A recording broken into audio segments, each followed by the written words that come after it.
Yeah.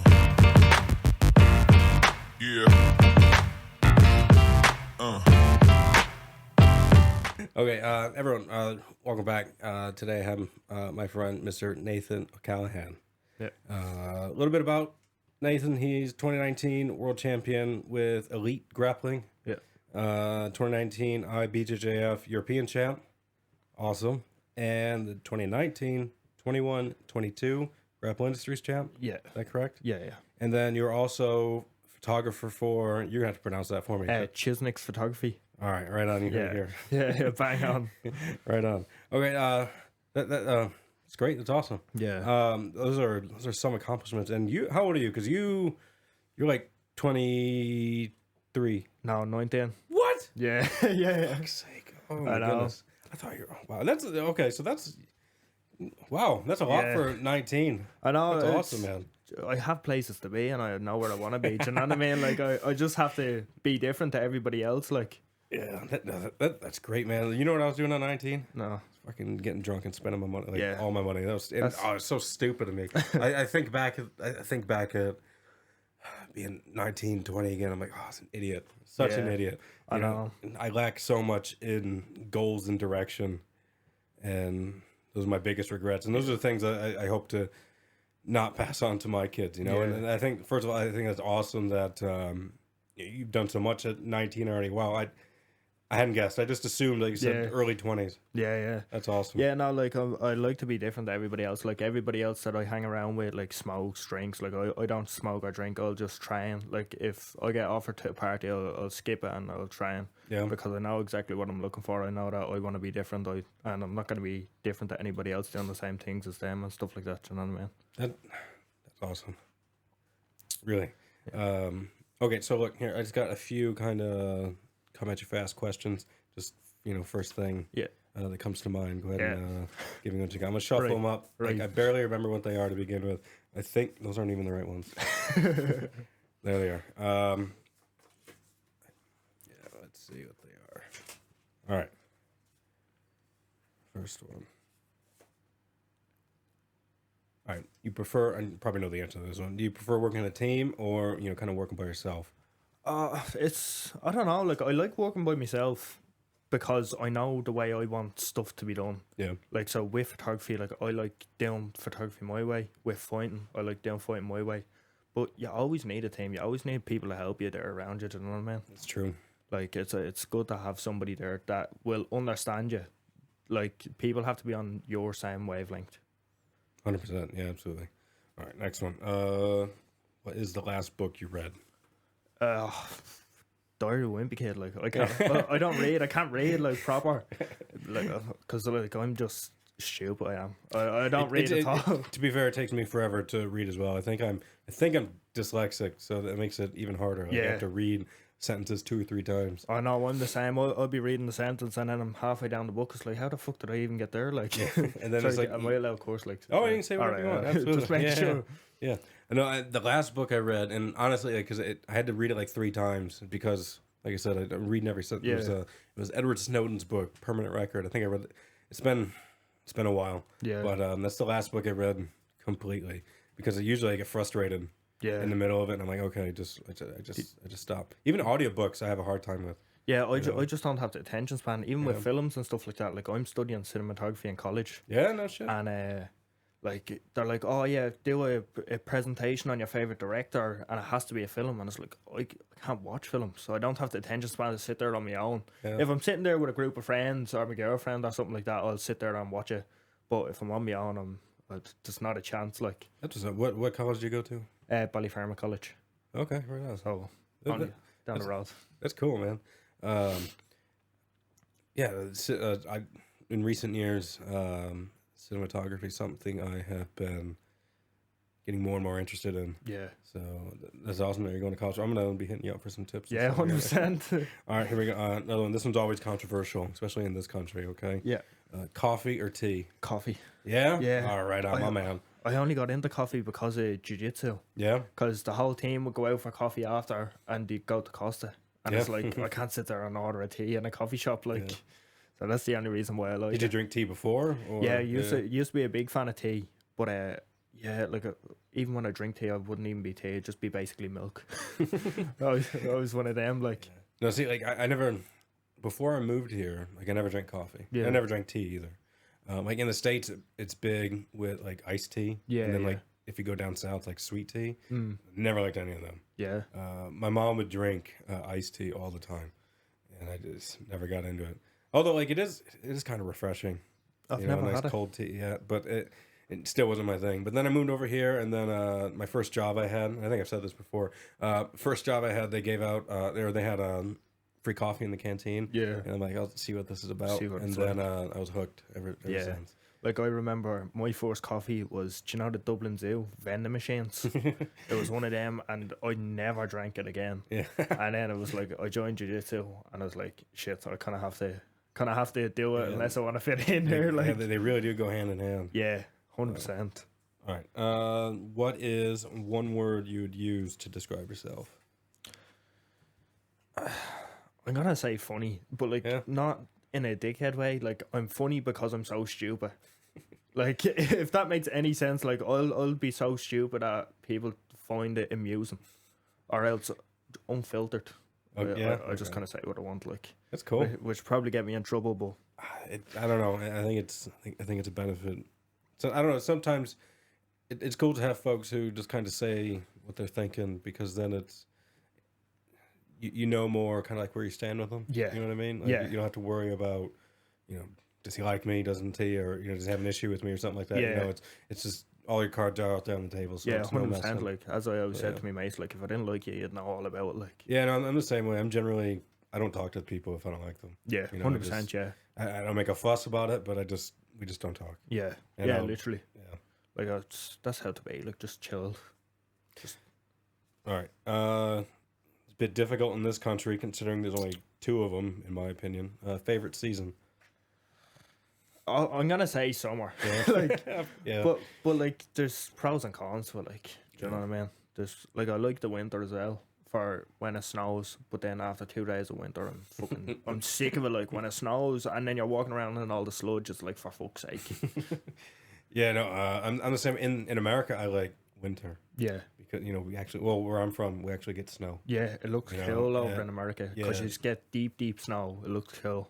and here it's just cold and wet. Yeah, that's the only shy part. Is it does be freezing here. Yeah. Like, I was only saying this to my girlfriend earlier. Like, it'd be shy if you booked a holiday here because, so like obviously hot people, like the hot country people, come in for the cold and the rain and stuff, like, and then tomorrow we could have a fucking heat wave of 26 degrees and stuff like that. It's like, Yeah.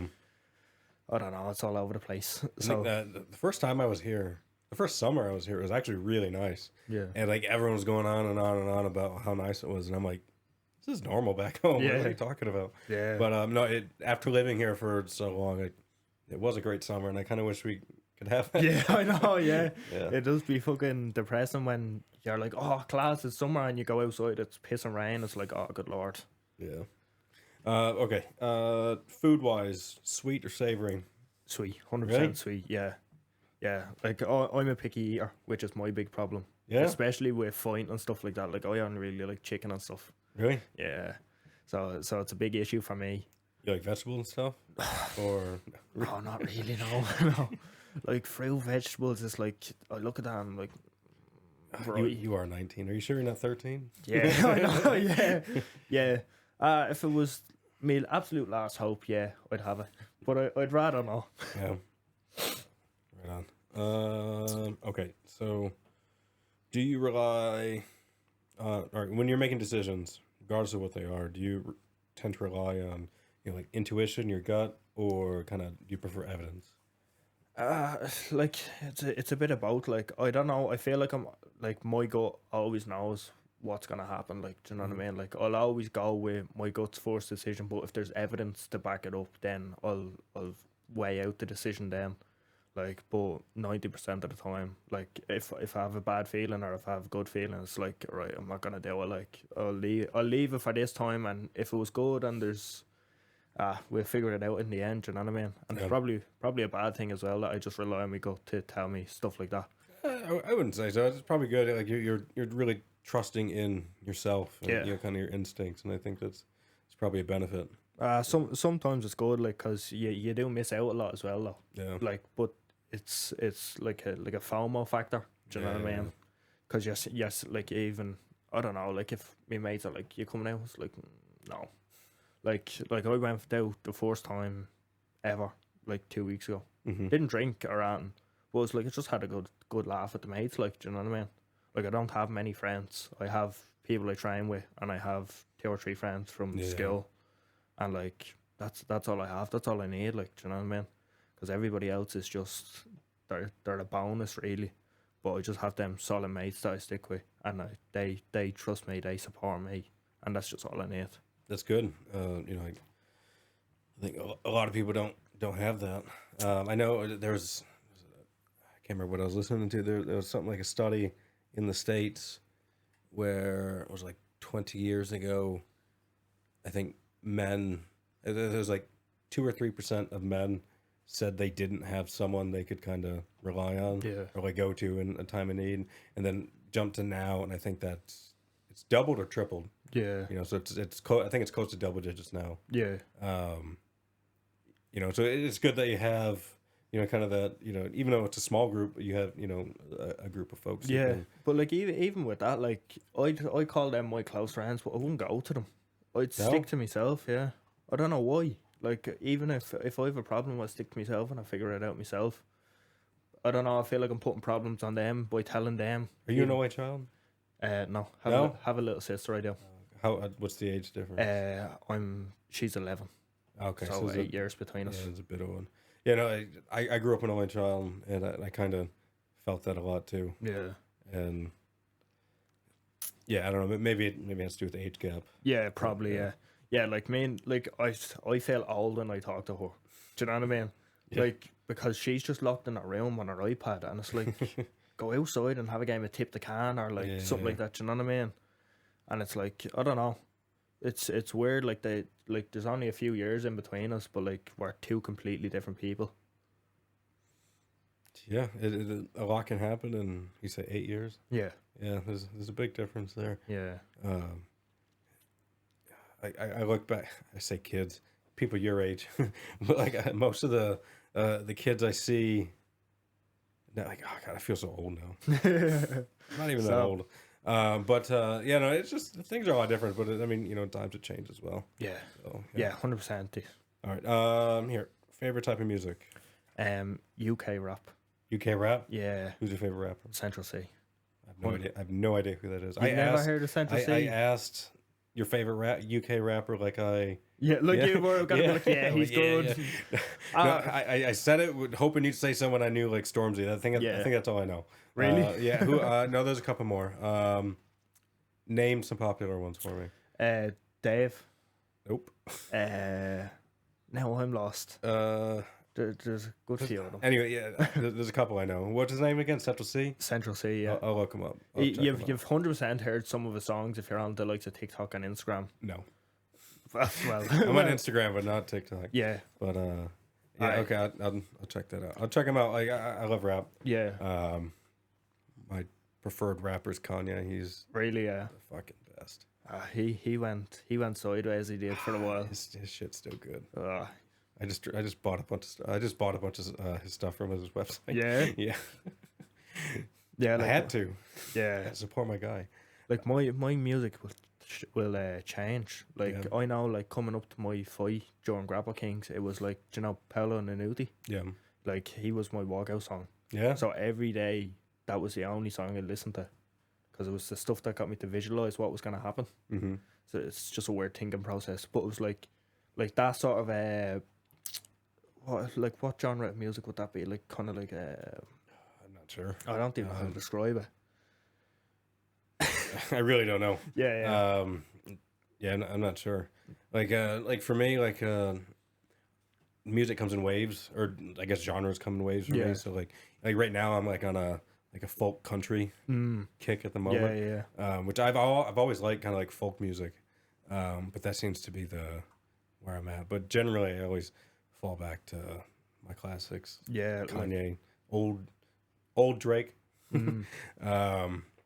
Yeah, stuff like that. Drake's doing bits now as well, though. Like, I don't know if you've heard a song, do you know, with Jack Harlow. Yeah. That's probably one of my favorite songs from him. Like, Yeah, no, that's a good one. he did a song with Central C as well. Did he? Yeah. I'll have to So look it up. maybe you will. I'm clearly not in the know. But Yeah. all right, here we go. Early riser, or do you prefer to sleep in? I am an early riser, but I don't know why. Lately my body clock has just gone sideways. But like the second I'm up, I want to get up. I want to go do stuff, and then it's like the second I'm home, I'm up. Like I'll probably have about 5 hours of sleep. Like, Yeah. and then I'm up busy again. But I feel like it tires me out a lot. But I'm an early riser, and anyways, like I feel like I'm just waffling on here. Like, No, I've never liked getting up early. no. No, absolutely not. If I could sleep in as late as I could, I would. But I have kids now, and my youngest, she's been waking up at about 6 in the morning Yeah. these days. So I guess I'm an early riser. Yeah. Well, as soon as I get some coffee in me, I'm usually pretty good to go. I don't have it. I wish I had that like a sort of reaction to coffee. Right. I won't like To me, it's just the ritual. Yeah. It's not. I don't think it's like an effect. It's just the ritual of doing it. Because sometimes, like if I kind of drink like sometimes I will have like like an herbal tea or something like that. I think it's just the ritual of doing it. yeah, just Because as soon as I do that, then it's things. right the day starting like Yeah. sort of thing. Yeah. All right, last question, and it's actually good. This was kind of the end here because we can go on about this one. Who inspires you? Just everybody, my team, and like even the young fellas that I don't see like all the time. Like, do you know the little young fellas that hang around the shops? They're my inspiration Yeah. because they're the people I like. That sounds bad. I don't want to be like them. I want to be different. You want to be like inquisitive. Yeah. You know, you want to be looking. You want to be learning. Yeah. You know. Yeah. Yeah, that like- it makes sense. I don't want to make the mistakes that they'd make, like hanging around the shops in the tracksuits, you know, just hitting people for no reason and stuff like that. Like Yeah, they're an inspiration at the bottom tier. But obviously, like I have like my coach and my team. Like I don't know if you've heard of Josh Scully and stuff like Oh, that. yeah. Like they're my biggest inspirations. Like Awesome. obviously you can look up to the likes of Gordon Ryan and Mikey Musumeci and all the greats and stuff like that. But it's the people that I can meet every day are my inspiration. So like the likes of my coach, he's 50 some. John Kelly. Yeah, John Yeah. Kelly. What a man! Like what a man. He's intense. I've met him a few times, and he's a nice guy. But I think he's always a bit intense. He's always he's got that call it like the 1,000-yard stare. Yeah, You know, oh, and- 100%. He's always so serious. Like, Yeah. I remember, like, when I first joined, he'd always take the piss out of me. So I'd be like, go up there and ask me for this. And he'd stare at you a certain way. I was like, all right, he's being serious. So you go up and he start pissing himself laughing. Like, you can't tell whether he's serious or not. Yeah. But, like, he's a big inspiration. Like, what he's doing is class. Like, he just goes in, trains every single day, goes out and competes and shows, like, a true leadership and stuff like that. Yeah, no, he is. No, I know. Like, I know. There's a lot of coaches who do compete, but as far as like, what am I trying to say? I know there's a lot of coaches that compete, but he definitely seems to be like, what am I trying to say? Like, cutting this part out. Yeah. No, he trains. What am I trying to say?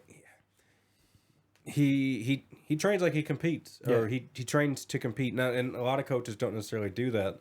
You know, a lot of coaches don't, I guess, compete anymore. Yeah. But he's reached a really high level, and he's still out there doing it, and I think that's awesome. 100%. You know, and like you said, he's very much kind of leading by example. Yeah. And I think that's awesome. Yeah, that's how he does it. Like, I think he's one of the most active, like, competitor coaches out there, 100%. That's what I was trying to. Active competitor. That's what I was trying to say there. Yeah, like, what he does is amazing. Like, and I'm shocked that he still does it every day. Like, he comes down twice a day, like, and trains, teaches. Yeah. Even on Saturdays and Sundays, like, we only train once on Saturdays and Sundays. But if you want to come down and train at 5, he's down at 5 to train. Do you know what I mean? He's always there for you. He's always That's like great. the gym's always available. Like, he's some leader and he's some example to follow by. Do you know what I mean? Yeah, that's great. I've been up to Check my Valley Mountain. Check my there. I've been there a couple times, and of all the open mats I've done, like that one's always the toughest. Yeah. Like you guys are 100%. ridiculous in there. Like, it's just because obviously, like, you have all your clubs and they teach you the basics and they separate you by the basics. The way John thinks is, you just need to tough it out. If you're good, you're good. Like, that's the way he kind of thinks of it, because it's like all levels. So I'll roll with the white belts. Josh will roll with the white belts. But we'll still roll the exact same way that we always roll. Yeah. We won't hurt them. We won't, like, fuck them up. But we'll put the pressure on them to make them think, oh shit, like I need to learn that sort of stuff, because that's the way it was when I joined. It's good. It's good. You don't want someone taking it easy on you all the time. Yeah, you know, like that's the thing. Like, even like watching the, like, 2 new white belts roll is kind of like, what the fuck is happening over there? But it's like, if you roll with someone technical, I feel like you learn a lot more because they slow you down. They teach you how to slow down and stuff like that. Like, it's good. It is. Like, Josh's a great example. Like, he'll come in and he'll roll with the new people, but he'll fuck them up in a way that's like, oh shit, like, he's good. Yeah. But he's not like, there's no ego in our club at all. Like, and if there is an ego, it gets rinsed out of you very quickly. Like it's mad, because like, you look at the likes of me and Josh, were 2 little skinny young fellas, like, and like some big 100-kilo fella comes in and he's thinking like, oh, I'm gonna go smash these up now, like, nice easy roll. And he gets fucked up and he's like, oh shit, like, it's like, need to rethink it. But that's the best part about jiu-jitsu, is like, the smaller fella can win. Absolutely, yeah. It's been many a time I've been humbled. So, and I'm 115-ish at the moment, and yeah, I've been schooled by someone half my weight before. Oh, 100%. Like, it's soul crushing, because it's happened to me as well. Like I've rolled with people that are 40 kilos and they're fucking flying around me. And it's like, holy shit. Like, I roll with a yellow belt. Some kid, I think he's from Brazil. I think he was over for the Dublin Open, but it was like, I was gonna go like light with him because he was 20 kilos lighter, and I was thinking, right, I'm not gonna go fucking 100%. And the fella flew around me. I was like, holy shit, this fella's good.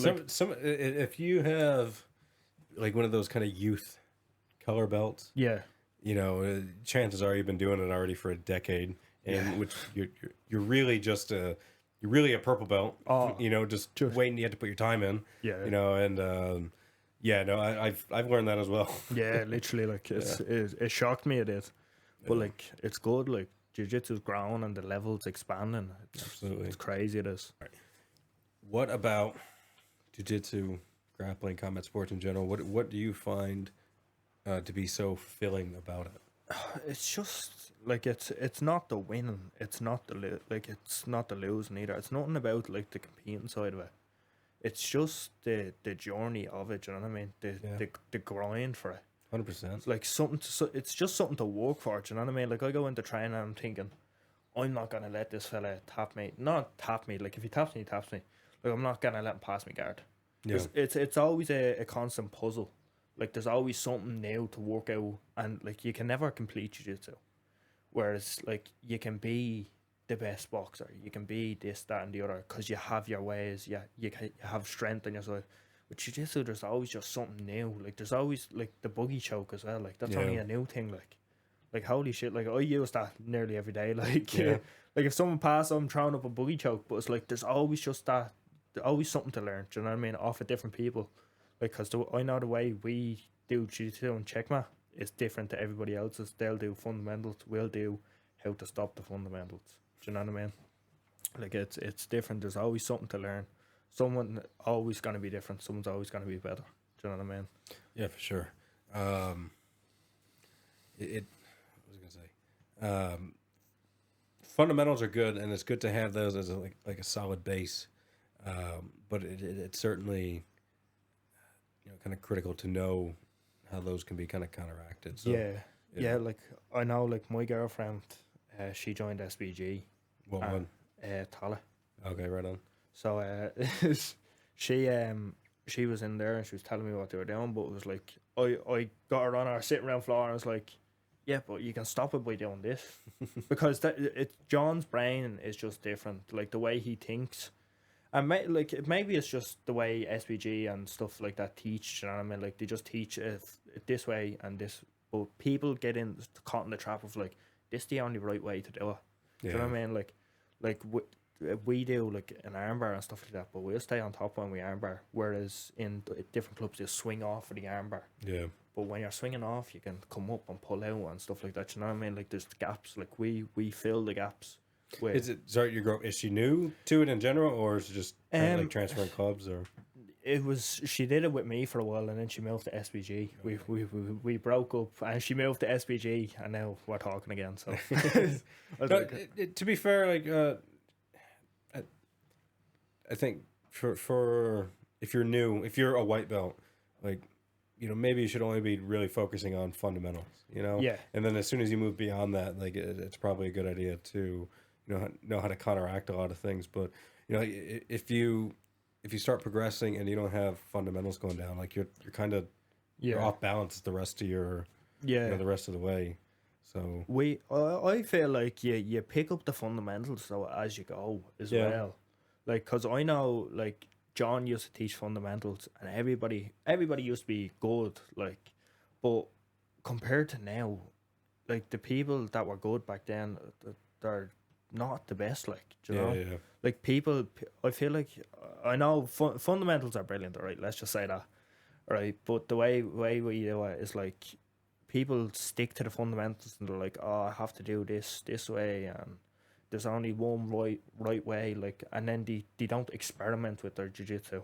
Okay. Do you know, like I know, like the likes of me and Josh, like we're swinging our legs in anywhere we can. Like even when we're training, like we're just experimenting. So basically, you're saying, it doesn't have to be fundamental based. You can experiment, like you said. Experiment in the fundamentals. Okay. Do you know what I mean? Because like I know, like Josh is real bendy, like me. Yeah. We're long and bendy.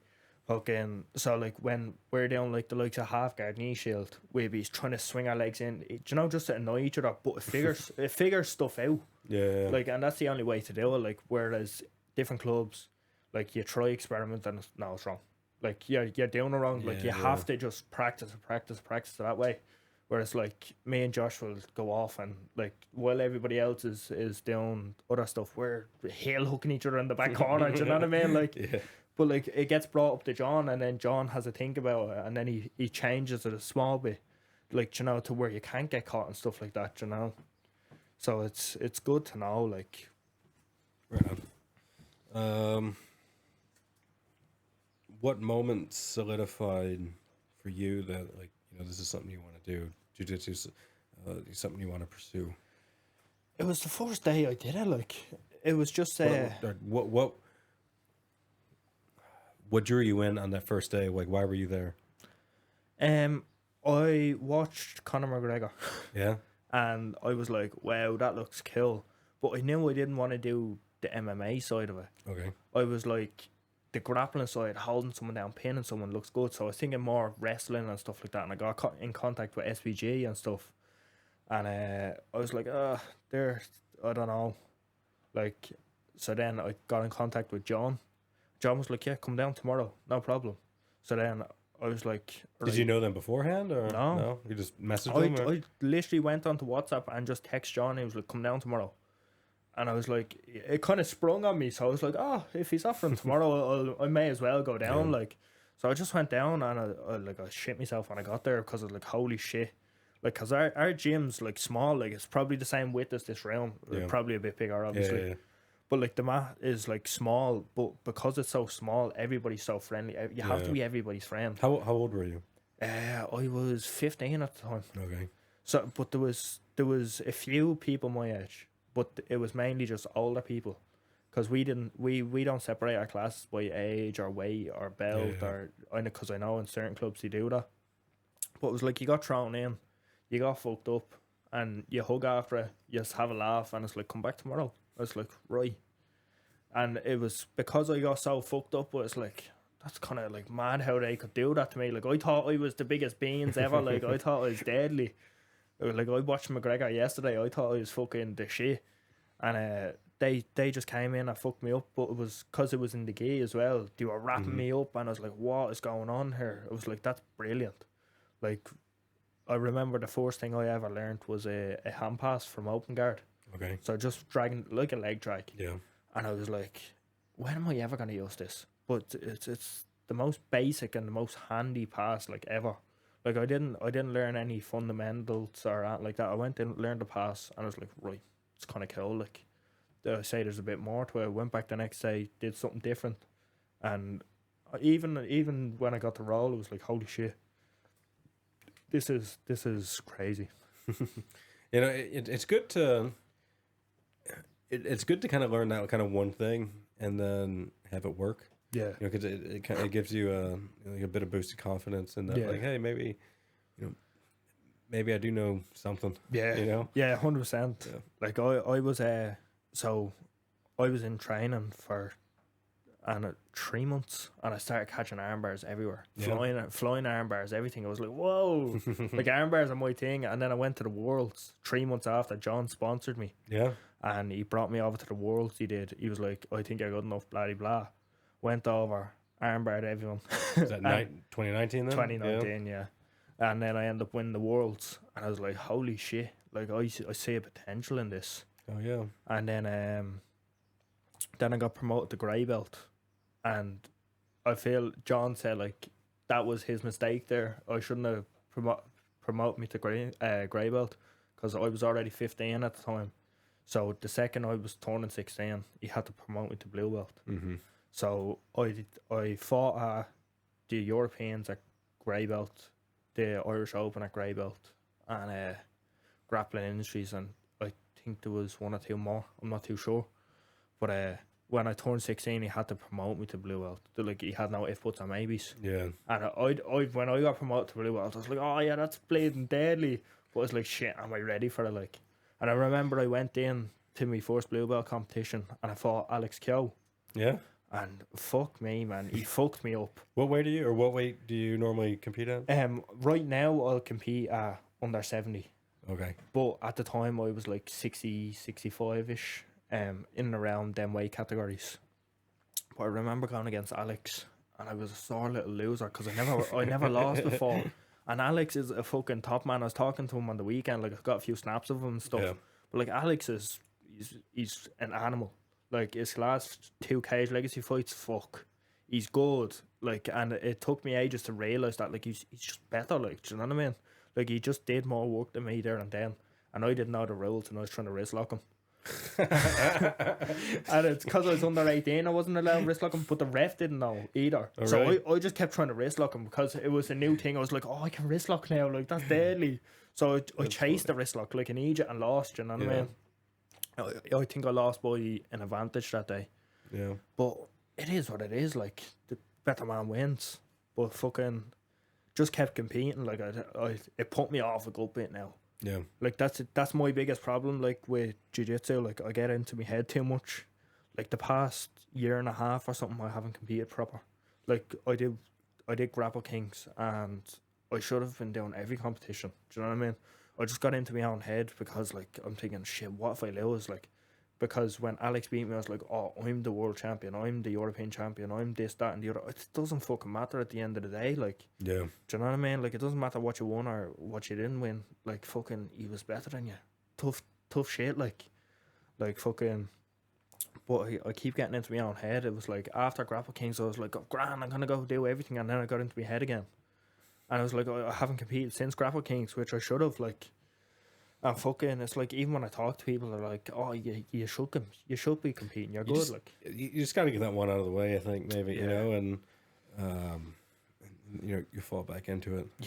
Yeah, like, fucking, like, I just need to get the flow going again, because what happened is I was starting to go again at purple belt. Like, when I first got my purple belt, I fought Sean King's good he is, and he fucked me up. He fucked up my shoulder and everything. I was like, fuck, that was hard. And I was like, oh. I did another one, and I fought Dylan O'Donovan. Okay. He fucked me up as well. But it was like, I went on his Instagram after, and he was like, oh yeah, I'd be former world champion and all. I was like, right. And I went back into my little box, like, I got into my own head again. And I came to the Dublin Open, like, about a year later, and I had Dylan in the bracket with me, and I was like, fuck, he's going to beat me again. And sure, I went out, like, without even thinking, and I just played my game. Like, I had a great day that day. but some of the IBJJF refs are a bit dodgy now. Like, I wouldn't agree with all the refereeing, but Yeah. but like I beat him, and that was like, oh shit, I can Big do confidence I boost, yeah. can do this. Like, do you know what I mean? And like Dylan's a sound fella as well. Like, fucking bang on 100%. Like, and then I remember I was fighting in Grappling Industries then. 2022 or 2023, one of them, and I had Sean King, me and Sean King in a division, and I ended up beating him twice, and I was like, holy shit, like I don't know why I stopped, like I don't know why I stopped competing, and then I fought another fella, Lee, and fucking I beat him. I got double gold that day. I was like, whoa, like I can do this. I don't know why I ever stopped. And then there was a break because it was getting close to Christmas. Okay. So there's no real competitions up to Christmas. And over that break, I just kind of shied away from it again. And I was like, balls. Like, and then coach texted me and he was like, do you want to fight on Grapple Kings? And I remember I seen Josh fight on Grapple Kings before, and he got smashed by some Welsh fella. And I was like, fuck it, that's going to be hard. Like, and if I lose, everybody's watching. But I was like, oh, yeah. And I remember I was standing at the bus stop outside college, and I goes, yeah. And then my phone died. And I was like, fuck, I don't know what he's at the saying now. I was like, so I'm sitting on the bus 2 hours home, waiting to like run in and charge my phone, see what he says. He goes, grand, sorted. Just go send me a photo of your no-gi gear. And I was like, fuck. All right, it's happening. So I just went back to the drawing board and put the work in. And I sat down, like, we have Marius Domasa, ADCC head referee. Yeah. So him and his students, like, train with us. Okay. So I sat down with a fella, Thomas. Really, he's brilliant. He is very, very, very technical, very good at leg locks and stuff like that. Sat down with him and goes, teach me fucking everything. Like, I just wanted to know everything that he knew, and then it was like I was rolling with Josh. Josh is top competitor, obviously. Do you find you pick up kind of new techniques quickly, or do you have to kind of like just keep repeating them over and over again? It's not that I do the exact technique. It's that I find a way to bring it into my game. Okay. So let's say if I invert, if that's there, I'll grab it. Yeah. But I'll pick it up as I'm going with it. Do you know what I mean? Like, I won't like if I get taught something, I won't chain it so I get to the exact position that I taught and stuff like that. But like, yeah, quick enough. Like, I'd learn it. Very good. So before you compete or before competition, do you have like, or even after, do you have like a ritual that you kind of go through? So the week before, I'll sit in my bed and I'll put my phone underneath my pillow, and there's Iron Sky by Paolo Nanuti, and I'll have that on loop. Okay. I'll have it on loop, and I'll sit there and I'll close my eyes, and I'll just be on my back looking at the ceiling, and it will play over and over again, and it'll make me visualize everything that happens. I don't know why, and it's probably not a good thing because I probably overthink a lot, but it's like every night coming up to the day of the fight, and then when I do be in the shower, I'll fucking, I don't know, like there's a few songs that I listen to, but that's all really it. Like, coming up towards fights and after fights, I just go out and have an Nando's. Yeah. But like coming up to the fights, like every single night for about 2 or 3 hours, listening to the same song over and over, visualizing. And that's good. Visualization is, I think, a bit underrated. Yeah, 100% it is. Yeah, no, it's good to kind of just sit there and, you know, I don't know, like, and sometimes it's like people like you know, they give fake speeches to themselves or whatever. Yeah. That's good. That's a good thing, you know, because it puts you in the position that you want to be in. It mentally it puts you in the position you want to be in. So like that's good to do. It's good to have that kind of mindset rather than, you know, just being worried about something or whatnot. But, go ahead. Oh no, I was just gonna say, like, when I was fighting your man Sean Carmody, like, I knew the Carmody brothers are animals there. Yeah. So I was like, oh shit, this is gonna be a tough L fight, like. But like, every night I visualized I'm gonna go for the legs, like, fuck it. And I remember I got to the position and I went for deep half, and he started attacking an armbar. I was like, balls. And everything went sideways, so I grabbed my own arm, and he went back to half guard. Yeah. And I was like, shit, this is not how I pictured it happening. and I end up trying to go for a choi bar. So, like, swing my leg over for the armbar then. Yeah. And I was like, he stood up, and I was like, shit. I was like, I don't know what to do here, like. And I dropped down. I went for the submission that I visualized the whole time. Do you know what I mean? Yeah. Like, and I feel like that's gonna be a big thing. Another visualization coming up to the new fight in Chaos as well.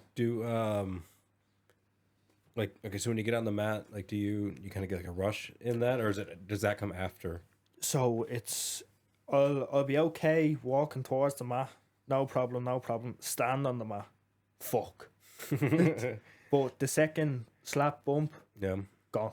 Yeah. I'm just in my element, not thinking, just rolling, just fucking flowing. Do you know what I mean? Yeah. It's just muscle memory at that point. Like John won't talk to you on the edge of the match. You know the way some coaches are shouting, do this. He just, like, it put me off the first time. I remember us fighting up in Limavady in Andy Chapman's Battle of the Bridge. Yeah. And he goes, go out and have fun. And I was like, wait, what's that meant to mean? Like, and for the whole thing, that's good. Like, sorry, I didn't mean to interrupt you there. That's good because, like, you're still young, and you know, like, especially I guess for, I say kids, like, you know, 18 and under, or under 18s. Yeah. Like, it's good that, like, it's not or that it wouldn't be competition focused. Have fun. Yeah. Because, you know, at the end of the day, was that most people who do this aren't going to make it a career. Yeah. And for those of the folks who do make it a career, unfortunately, it's a shitty one. Yeah. You know. Yeah. So I think that's awesome. You know, because sometimes I think coaches maybe put a little too much pressure. Yeah. On competition. So just to say, have fun. That's cool. Like John just mainly sit there and he'll just look at the match. But if you're about to do something wrong, he'll be like, oh, no, don't. But, like, for, like, the likes of me and Josh, like, do you know, the higher belts, like, Yeah. he just sit there and he'll watch and he'll enjoy it, do you know what I mean? Yeah. Because he says, like, fucking, if you need to be coached, like, do you really know much? Yeah. Because it's different to when you're out on the mat compared to when you're sitting on the side. Because Yeah, I could be shouting, fucking jump that armbar. Like, do you know what I mean? But, like, But if you don't know to do that already, then yeah, yeah, your man could be super strong though as well. Like, do you know what I mean? Like, because I remember at the Worlds or something, I think when John was shouting at me, and he was like, grab this or whatever, it was the Europeans. He was like, hold the lapel, and I was like, I want to choke though. Like, and I was fighting this battle because I wasn't focusing on the fight then. Because if you're shouting at me, do this, and I'm doing another thing, it's like I'm fighting a battle in my head then, which I'm not focusing on the fight. It's like, do I do it or do I not? Like, do you know what I mean? Do you? I don't know if this is for me. Sometimes, like I have it in my head. It's like I want to do a collar choke. Yeah. So it's like that's what I'm working on, is positioning myself to do a collar choke, and I might give up other, you know, maybe a position or something like that to do a collar choke. Yeah. You know, do you do that, or are you a little bit more flexible in like how you want to? Yeah, like that's the thing. Like I'll mainly attack, like I only attack a few certain things, but I'll always flow with it. That's the thing. Like you have to kind of flow with it. Like I won't chase it, but if I can chase it, I will. Yeah, that's what I find it. I find it to be more like a. I mean, I guess out of competition, I find it to be out of competition. I treat it kind of like a game, like cat mouse game. You know, like I would do a collar choke or an Ezekiel or something like that. Like so, I'm trying to position myself to do that. Like I'll give up other things to do that. Yeah, and it's good and bad. Because I've done that before in competition, and I think I've just gotten lucky. Yeah, Yeah, like I'll do it. Like I know for a fact, like with a baseball bat choke. Yeah. So you'll be in front of me, and I'll have my hand here, and I'll feed it as if I'm going for the cross collar. Yeah. But I'll let you roll your head under, so you're already in the baseball bat position. So then what I'll do is I'll make you work for the pass, even though I want you to pass, so I won't give you the pass. Yeah. You play into their ego. Oh, I'm getting the pass, and then boom, you're switching for it. Mm-hmm. So it's all just a mind game as well with jiu-jitsu as well, because everybody has an ego. Yeah. Everybody does. Like you're thinking, oh, I'm gonna get him, and then boom, you're tapped out. You know what I mean? You always have to be thinking ahead. Like you always have to be thinking like, where are they gonna land if I let them go? Like that's the way I do be thinking. So I'm thinking like, if I fall back, what way are they coming up so I can quickly switch it out? Yeah, Do you know? last question here. In 5 years, you're 24. Where do you see yourself? Like, see, that's the thing. Like, I've been asked that before ages ago, and if I had it answered, I wouldn't have known where I would have been. I wouldn't have known that I would have been sitting here today. Like, do you know what I mean? But like, when I'm 24, realistically, I want to be the best in the world. Like, I want to be competing in black belt adult divisions, getting the best of the best people. Because when you start going into the masters division and stuff, you're not going to get the high level. Yeah. Like, so I want to have the chance, like, to be like fucking Mikey Musumeci. Like, I want to have the chance to be like, you know, the Rotolo brothers and stuff like that. Like, If you get into the master, you can always compete in the adult. That's what I do. That's usually what I do. Yeah. Just a larger pool. But the likes of the ADCCs and stuff, you'd be put into your divisions more. Okay. Gotcha. But yeah, like, I don't know where I'll be in 5 years. Hopefully fucking doing well for myself. And anyways, hopefully still doing photography. Yeah. Hopefully still fine. But I don't know. I see a bright future. Hopefully. But actually, let's. We don't have to end it yet. Let's talk a bit more than about photography, because that's you're a photographer. You go to school for cinematography. What spurred your interest in that? It was actually competing. I remember years ago at the Irish Open, I fought Sharon's son. Yeah. And she took... what's Sharon's surname? She's a sports photographer around Iowa. She does a lot of the events around here. Yeah, sorry. So you fought her son? Yeah, I fought her son, and she took some great photos, and I didn't know who it was at the time. But it's mad how like it revolved actually around to now we work together, you know, in certain events. But she took good photos, and like, wow, they're deadly. Like, I want more photos of me to be taken. But it's like I also thought it was interesting how you could capture photos like that as well. So I went back to the training, and there's a fella in the army, Jamie Martin, and he's a photographer in the army. Okay. And he used to always bring his camera stuff down, and it was like his camera stuff. He had like the 70-200 white lenses. I was like, whoa, he's cool. He's mad professional. I remember because I used to be in the military as well, and when I was getting out, I learned that there was a career field. It was in public relations, but it was like a combat photographer. And I'm like, God damn it, I wish I would have known about that. Yeah. That would have been so cool. Yeah, like he used to come down, and I used to just wreck his head. Like I used to just ask him all the questions I could, you know, because I just wanted to know more about it.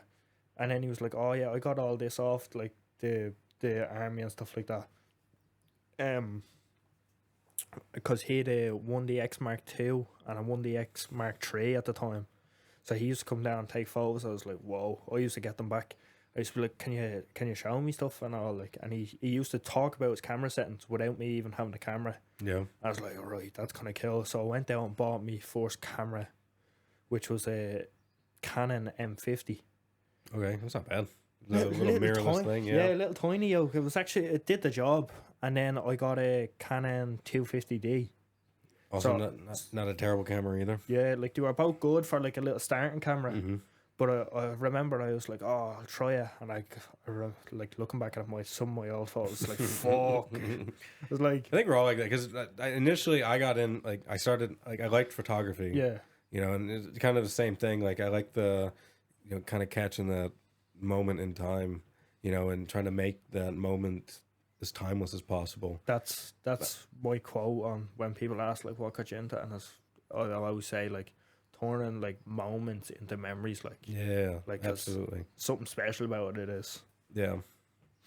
Sorry. So go ahead and keep going. Your second camera, 250D. Oh yeah. So I then went down to the club, and Jamie was like, "What the fuck is this yoke?" Like trying to show me how to use it and stuff. And I remember I used to always use it on like the automatic settings. And I was like, learn manual. So I went home and I used to watch YouTube videos. Like, my photography is all self-taught, like, and editing and stuff. So like I just learned it from YouTube, and I remember looking down, or looking up videos like how to use manual, and I was like, holy shit, It's so hard. there's too much in this. But like eventually, like I was going to like little events, and he brought me to Cage Legacy, my first ever Cage Legacy, and he was like, do you want to use my camera? And I was thinking, what? I was like, are you serious? Like, so I was using a 1DX Mark II at the time. I was like, wow, this is deadly. It's a big thing. It's a big but camera. I look back at the photos and they were shy. But I remember, like, I only looking through my Instagram story, like, archives. Yeah. And I was looking back, and I was tagging all the other photographers in the photos that I was posting. I was like, why was I doing that? I was just trying to like expand out there, but it's like I must have been fucking wrecking that head. Like, it was just Sharon, fucking Jamie, like Sharon's daughter as well. I was just tagging them in all of it. I was like, fuck. I look back at that now, and I'm like, I must have been wrecking their heads. But that's what got me in with like Cage Legacy and stuff like that, because I was shadowing Jamie. Jamie just got me in, like, fucking saying that I was with him and stuff, and then it just kind of went on. And I remember I was gonna go buy my first serious camera, which was a 7D at the time. And It's a good camera. Yeah, I was gonna buy it out of CX, so it could have been in fucking bits for all I know. First of all, CX I think is a bit underrated. I think the one thing I like about it is everything 2-year warranty. Oh really? Yeah. Oh yeah. Well, electronic wise. So if anything fucks up with it, just take that bad boy back. You have to keep the original receipt, which is kind of annoying. But yeah, it's not bad. And some of the stuff, they're really good deals. Yeah. Most of the stuff, no. Yeah. Like you're paying. I feel like you got like $100 off. Yeah. You know, but sometimes I've gotten some steals. Oh, 100%. You know, and like I said, I think CX a bit underrated. Yeah. Yeah, like I went in and I was going to trade in my 250D for the 7D. And I would have only had to pay like €100 on it. Okay. And I was thinking, that's deadly. And I was ringing Jamie while I was handing it over. And Jamie didn't answer. And he rang me back a few minutes later and he goes, you alright? What's going on? Like, I was like, it's a 7D worth it. And he was like, yeah, it's good. Like, it's a good camera and stuff like that. I used to have one like years ago in the army and stuff. And I was like, yeah. I was like, oh, I'm going to buy one, like, fucking, so do you think it'd be a good investment? And he's like, you're the need you. And I was like, why? And he goes, I have one here, I would have given it to you. Oh man. And I'm out there trading in me other camera. So I just had a fucking store credit I did. And I ended up getting my first camera from him. Yeah. And I was using that only until about 2 years ago. Like. Yeah. And I remember I was at a competition and it broke. Oh, really? The shutter went on it, and I was like, oh, you have to be messing. So I was fucking out of photography for about a year or something. Oh damn. And it was rough, like fucking trying to do anything to get back into it. And then I ended up get me 16 Mark II, which I have now. And then I started fucking doing the likes of football matches and stuff. And I remember I texted Evan Tracy one of the days, because he was with a group called Info, like the photography group, and I was trying to get in there. I was like, is there any way I can get into Info, blah, blah, blah? And he goes, show me some of your photos. So I sent him some, and he goes, they're all shy. And I was like, oh, my heart was broke. I swear in my life, I was like, well, Evan's a prick in anyways, yeah. And fucking, I remember I used to just always text him and stuff like that. And then I don't even know how I met him again. I met him again somehow. And like now, literally, like if he needs a shoot done and he can't make it, like he'll ring me and ask me. That's what's up. That's cool. He still calls me photo shy. But I won't ever let that go. Yeah, I feel like I always followed, I called it the spray and pray method. Yeah. just hold that shutter down, and all right, one of them was bound to be good. Yeah. But yeah, I was always bad at kind of like shot composition, and when I like street photography, and mainly because there's a lot more, like you don't have to like set up lights and set you don't have to set up a background and everything. You can kind of think it's a bit more candid, and it's more room to. Sometimes the errors in street photography is the photo. Yeah, you know what I mean? Yeah, I know what you mean. So that's like I tried to do portrait photography for a minute, and just taking pictures of people I knew, but it was never great. But a lot of that comes down to like lighting and like that shot composition and stuff like that. But That's super cool. So then, what? You started going to, is it? You said Ballyfermot? Yeah. What was the name of the college again? Ballyfermot College. Yeah. Ballyfermot further education. Right on. I was just never good in school. I wasn't, so I ended up doing a PLC in the end, like fucking, and I got accepted in the Ballyfermot with the PLC. Heck yeah, man. It's class. It is, like, you learn about, like, do you know, like film cameras and how to process and print, and it, like, that's, I think it's so cool. It is, like, it's good college. It is good teachers in it. So I have to see if I'll do another year on it. Right on. What do you edit on? What you mean? What app? Or like what like your photos and you do videos well, yeah, or just yeah. So like I'll use Premiere Pro, Lightroom, or Photoshop. But like, is that because what you're using in school? No, I'm all self-taught with editing and stuff like that. Okay. So like I learned how to edit photos from YouTube, which is probably not the best, but it gets some good photos. Yeah, something. But like with the likes of video editing and stuff, like I'll learn all that from YouTube. So I'll go into Premiere Pro and I'll, like, there's a channel I follow, cinecom.net. Okay. Or .com or something like that, and they post like After Effects tutorials and stuff like that. Like, absolutely, like, they're useless effects that you'll never use, but you learn how to use the tools and stuff like that. Do you know what I mean? So like I found that cool. I used Lightroom for like editing events, which Evan goes on a mad one at me for, because he tells me he uses Camera Raw in Photoshop. But it's normally just because I have a big bulk of photos, I'll use Lightroom, and I can normally just quickly fly through them all and then export them easily. Yeah. But like, cause I'm still learning to bring me photo count down. Like he'll go to an event and he'll only send off about 30 photos. Like, do you know, like the likes of Cage Legacy and stuff like that. Like, what? I know. That's what I'm saying. Like, so I need to get to that level. That's nuts. Because I've done an event once, and I think I took like 5,000 pictures. Yeah. Something mad like that. Yeah. I know. Like, to be fair, like 2% of them were good. Yeah. But, you know. Yeah, like I remember I went to Cage Legacy and I take like fucking 4,000 and I send off like 800. But it's like, why am I, like, I don't even need that many photos, because it means like people have to go through 800 photos to find their. It's good. Yeah, no, it's good to be able to. What is the?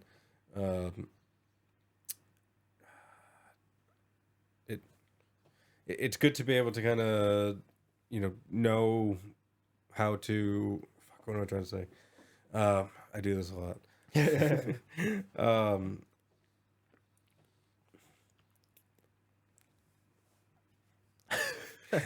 No, it's good to like if you can have, like even just like 100 photos, and then like narrow it down to, like I said, there like 30 something. Yeah. Then like, that's probably not bad. But then to still have, I'm getting a phone call. They can wait.